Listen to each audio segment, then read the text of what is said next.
pessoal, tudo bom com vocês? Eu sou o professor Luciano Júnior, professor de História. Nós vamos para mais uma aula do Educa Recife para as turmas do 9º ano. Turminha que está com um pezinho no ensino médio, mas a gente ainda tem que concluir o nosso ano letivo. Então vamos para mais uma aula de História. E hoje nós vamos trabalhar uma temática especial, porque no domingo passado a gente teve uma data muito importante e hoje a gente vai falar sobre ela. É o Dia da Consciência Negra. Mas antes disso, a gente costuma dar aquele combo de avisos, né? Então, primeiramente, vocês assistem nossa aula agora, né, pela TV Nova. No turno seguinte, essa aula, ela é reprisada também pela TV. Quando a aula finaliza, ela vai para o canal do YouTube. E, já colocando a produção para trabalhar, meu querido colega Devinho e Jonas, que estão na produção aí, é aqui, ó, no QR Code. Isso, já colocaram o QR Code para que, se você ainda não tem uma hora dessa do campeonato, é difícil, né? Não ter o aplicativo do Educa Recife. Mas se você não tem, aponta o celular para o QR Code, vai direcionar você para a loja de aplicativos específica, seja o seu celular Android ou iOS. Você faz o download e instala o aplicativo do Educa Recife para poder ter acesso às nossas aulas e o melhor, com a sua internet financiada. Então eu já disse, né, que eu estou acompanhado, né, de Devinho e Jonas na produção, mas aqui no cantinho, ó, vocês têm Helena, nossa intérprete de Libras, que nos ajuda, né, com toda a equipe de intérprete de Libras, para que as aulas se tornem mais acessíveis para todos e todas. E hoje eu tenho uma participação mais do que especial aqui comigo no chat. A professora Lia. E aí, professora, tudo bom? Professor, bom dia, bom dia. Muito prazer. É uma honra estar aqui com você, especialmente, professor, que suas aulas são super famosas, super comentadas. Eu tinha uma curiosidade, olha, que prazer, que prazer. Que coisa boa, então. E um prazer estar aqui com vocês, tá? Vamos lá.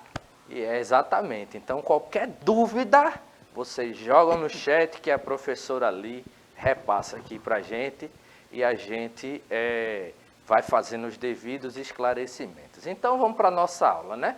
Vamos começar refletindo aí sobre essa primeira pergunta.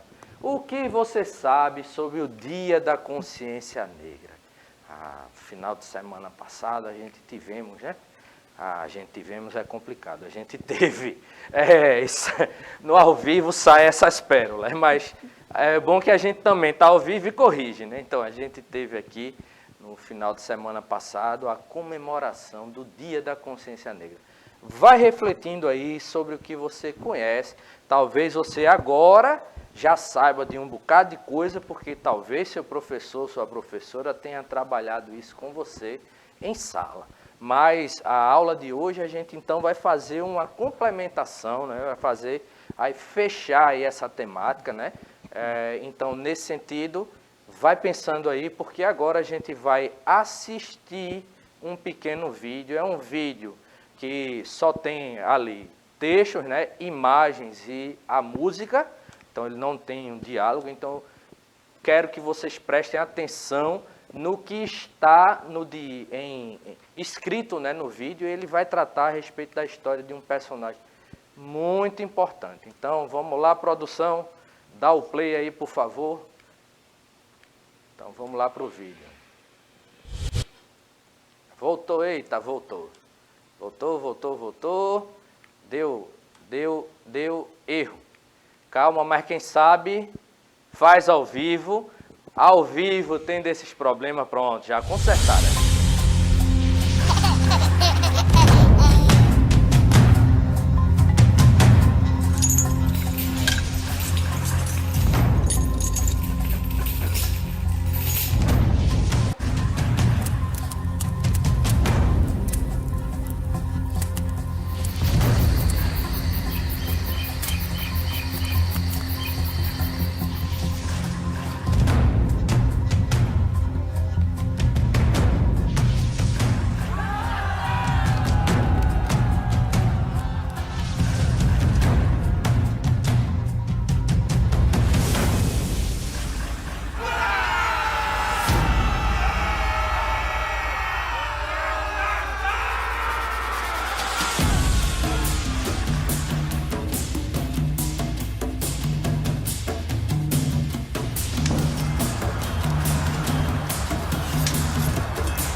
hoje está complicado, mas vamos lá. Então, o que é que a gente viu no vídeo, né? A gente viu, o vídeo, ele fala um pouco da história de Zumbi dos Palmares. Então, quem foi Zumbi dos Palmares, né? Como o nome sugere, ele foi um dos líderes, né? De toda essa população estimada em torno de 30 mil habitantes do Quilombo de Palmares.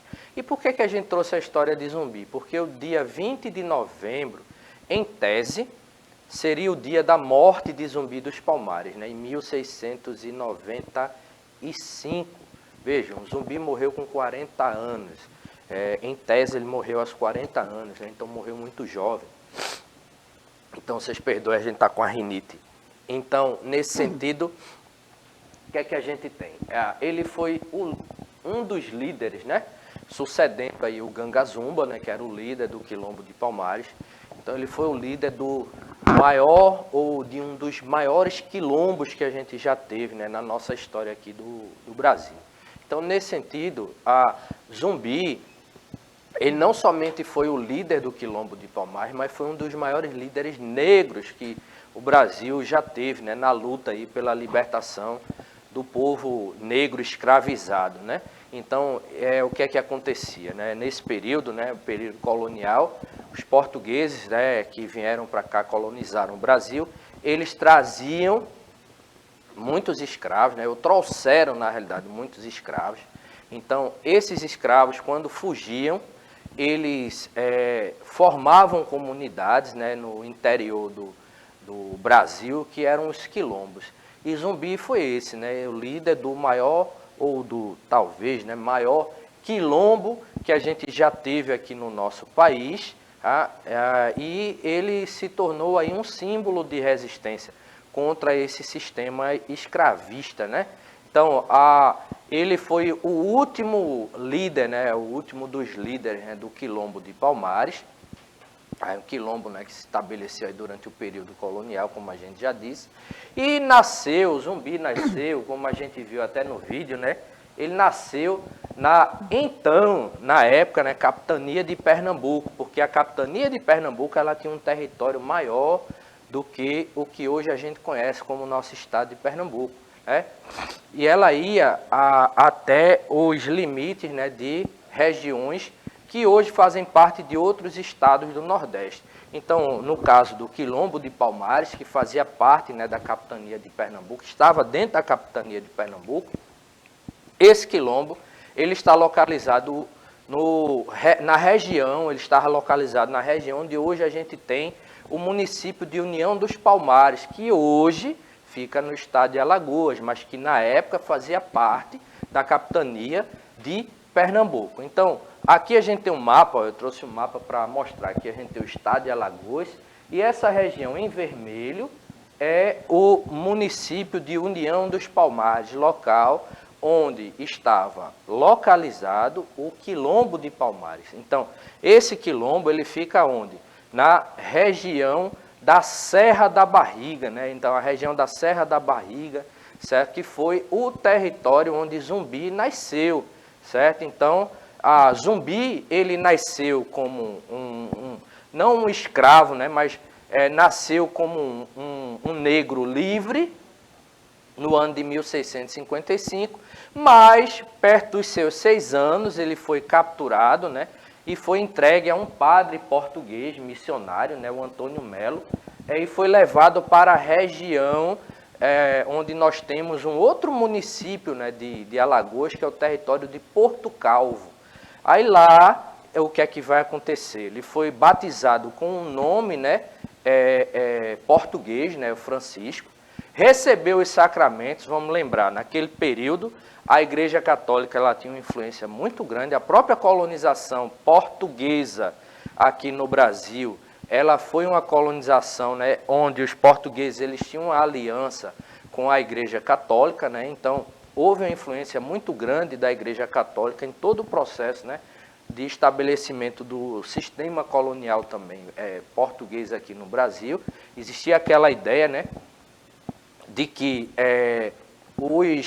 os cristãos portugueses, quando chegam aqui no Brasil, eles tinham uma missão, né?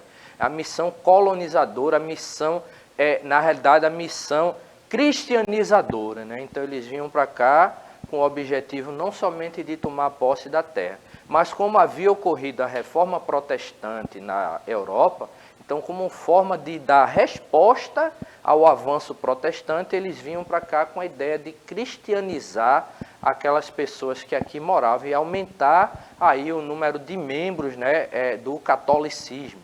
Então, nesse sentido, ele recebe os sacramentos católicos, né, aprende o português e latim e passa a ajudar diariamente, né, nas missas, né, que ocorriam naquele território.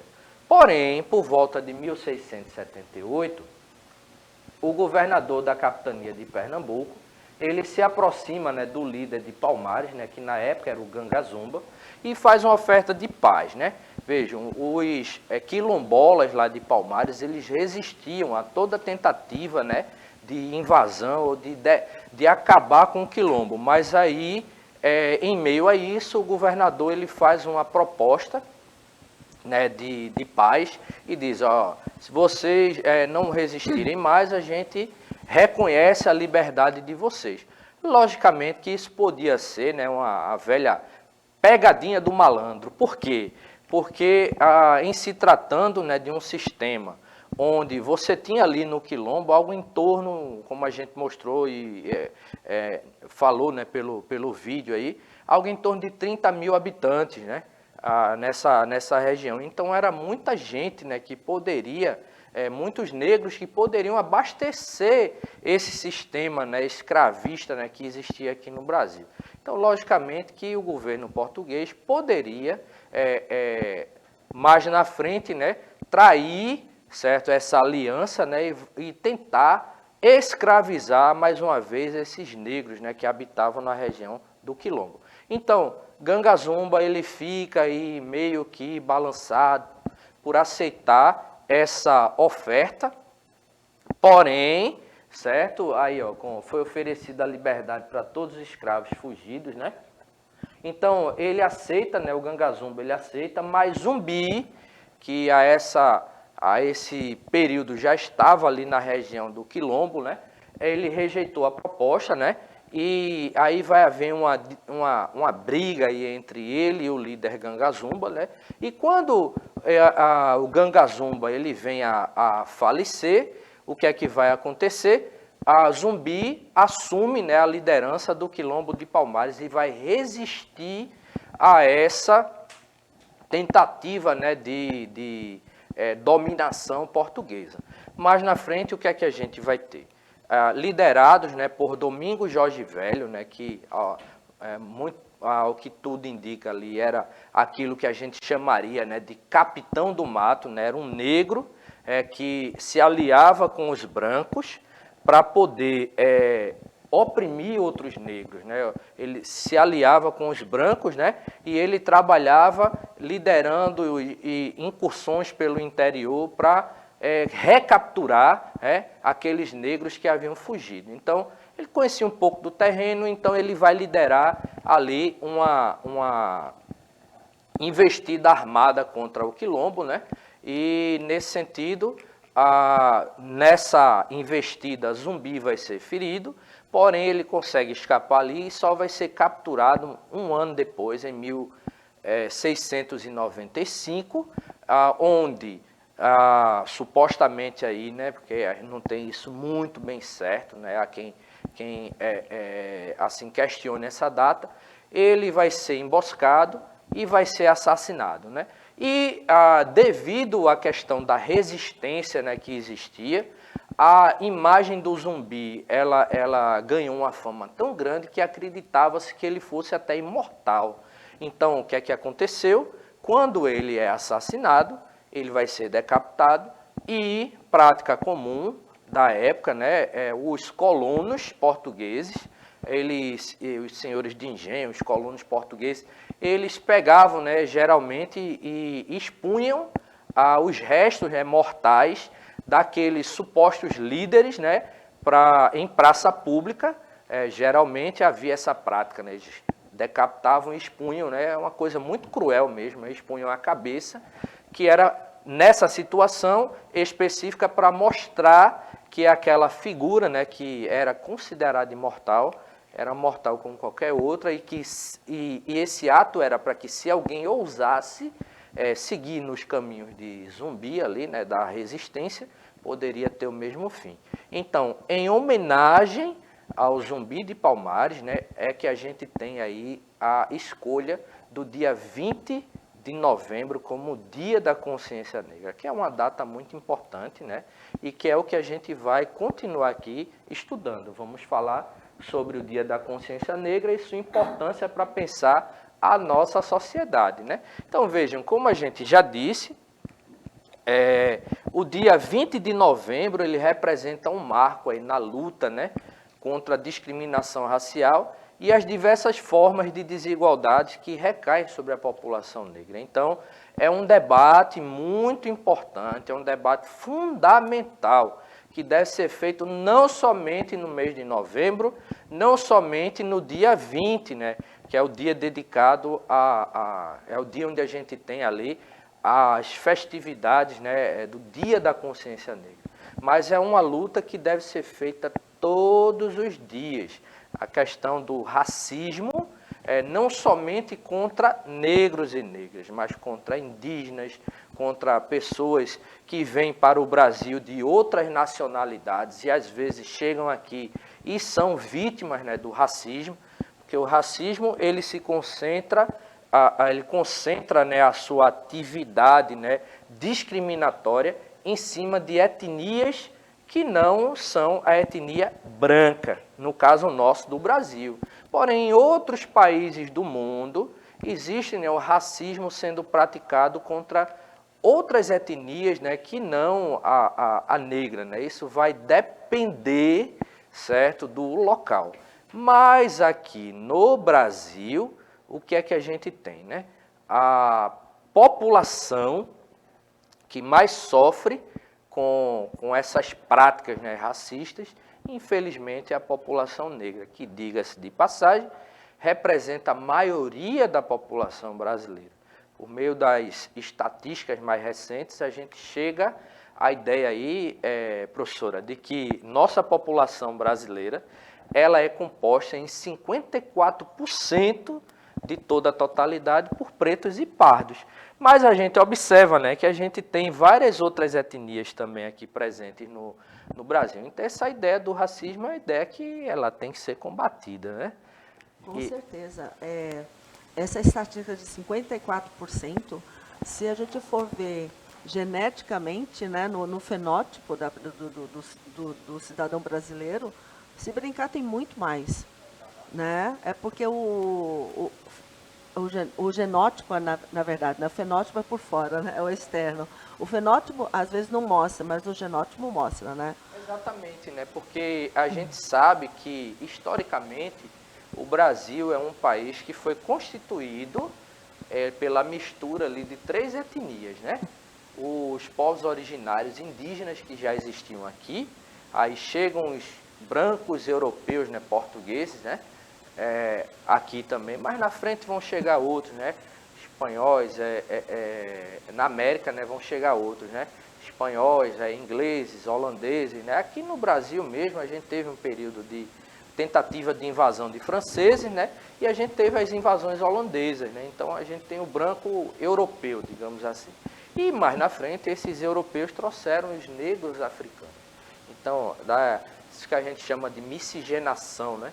Resultou o povo brasileiro. Então a gente vai encontrar brancos com características, né, do fenótipo, né, negro, né? Então a gente vai encontrar colegas, né, brancos com o cabelo um pouquinho mais crespo, da mesma forma que a gente vai encontrar negros com o cabelo um pouquinho mais liso, porque essa miscigenação, isso é um exemplo. Estou falando do cabelo, né, como uma forma de exemplo, né, porque existem características que são evidenciadas com maior frequência, né, em alguns fenótipos, mas a gente não pode dizer, como é que a gente poderia medir, por exemplo, quem é 100% negro, quem é 100% branco, quem é 100% indígena, né? Hoje, na nossa sociedade, haja vista todo esse processo de miscigenação.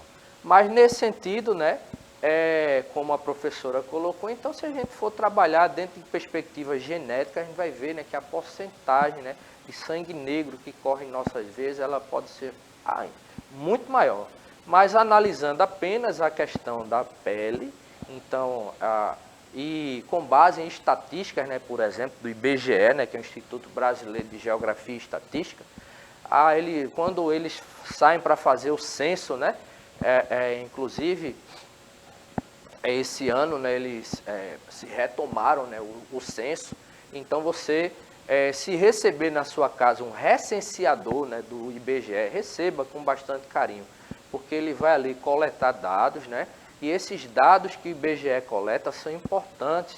É necessário saber quantas crianças a gente tem no Brasil, quantos homens, quantas mulheres, quantos idosos, porque essas estatísticas elas vão direcionar o governo para o desenvolvimento de políticas públicas, certo? Então, nesse sentido, se a gente não atualiza esses dados, né, as políticas elas vão continuar utilizando dados defasados e podem, por exemplo, questão de saúde. Quantas pessoas a gente vai ter que preparar o sistema de saúde para atender? Vocês viram que a gente passou num período de pandemia e se os dados estivessem bem desatualizados, como é que a gente poderia preparar os hospitais para receber uma população X se a população estava cadastrada ali como uma população Y defasada? Então é importante a gente ter esses dados. Mas veja, exerce uma influência muito grande, né, na luta aí pelos direitos, né, da população preta, né, o movimento negro. Então, a gente costuma dizer que o movimento negro ele não surgiu agora, né, durante o período republicano. O movimento negro surgiu a partir do momento que o primeiro negro escravizado aqui no Brasil, ele resolveu protestar contra a escravização. Resolveu fugir, resolveu sabotar, né, um engenho, alguma coisa, né, associada aos seus colonizadores. Então, surge ali o movimento negro, né? E vale ressaltar, né? Muitos desses negros, né, que chegaram aqui, quando eles estavam no seu território na África, lá eles tinham os seus títulos, como a gente tem aqui. Pronto, eu sou professor, mas muitos negros que vieram para cá, lá na África, eles eram príncipes, princesas, reis, rainhas, eram sacerdotes, eram artesãos, certo? Então, eles tinham o seu reconhecimento, né, na sua sociedade, mas tudo isso foi apagado, né? Então, quando eles chegam aqui, eles deixam de ser o rei ou a rainha e se tornam uma mercadoria. E isso é uma coisa muito séria, né? Então, você é uma pessoa que usa, né, dos seus direitos, né, dos seus plenos direitos, de acordo com a sua tradição, do seu povo, e quando chega aqui você é reduzido à situação de coisa, certo? E isso é muito grave. E um detalhe, né? Então, nesse sentido, o movimento negro, ele atua no intuito, né, de apresentar essas demandas da população negra. Veja, embora a gente tenha algo em torno de 54% da população negra, né, maioria da população, mas em termos de direitos, essas pessoas ainda são colocadas como minorias. Então, quando a gente fala, não, a gente tem que se preocupar, a gente teve agora a eleição, um novo presidente eleito, né, que vai assumir em janeiro, e diz, o novo governo tem que se preocupar com políticas para as minorias. Aí, quando se fala em minorias, indígenas, LGBTQIA+, mulheres, negros. Agora vejam, negros são maioria na população, mulheres são maioria na população, mas são colocados como minorias. Por quê? Porque se parte da perspectiva do acesso aos direitos, né? Então, para vocês terem uma ideia, e com isso a gente vai concluir para encerrar para encerrar a nossa aula. Há certo tempo, né, pesquisando, né, sobre essas demandas, né, da população negra, para preparar uma outra aula, eu vi, professora, que saiu uma pesquisa, que o título da pesquisa era assim, uma reportagem que mostrava a pesquisa, o custo do racismo para o Brasil.